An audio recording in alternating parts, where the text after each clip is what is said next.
তোমার এই অধীত স্পর্ধায় যখন ভারী হয়ে এসেছে তোমার বাতাস, আর তুমি কিছুতেই চিনতে পারছো না পরিচিত জানলাটি, তখন অনেক দূরে অচেনা পথের বাঁকে আমার দুচোখ জুড়ে অনন্ত গোধূলি। সন্ন্যাসী আলোর কাছে দুহাত পেতে আমি চেয়ে নিচ্ছি ইচ্ছা, এমনকি অনিচ্ছা থেকেও মুক্তির গোপন এবং একমাত্র সূত্র।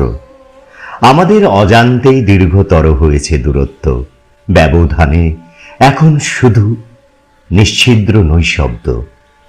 বিপরীতগামী দুটি ছায়া শরীর প্রলম্বিত হতে হতে মিলিয়ে গেছে দূরতম দুটি বিন্দুতে, যেখান থেকে আর চোখে পড়ে না যাপনের আট পৌড়ে হলদে দাগছোপ। হয়তো শূন্যকে পায়ে পেরিয়ে যাওয়ার সেই মুহূর্তে আমরা দুজনেই মনে মনে মেপে নিচ্ছিলাম ভালোবাসা থেকে ঘৃণার অনতিক্রম্য দূরত্ব।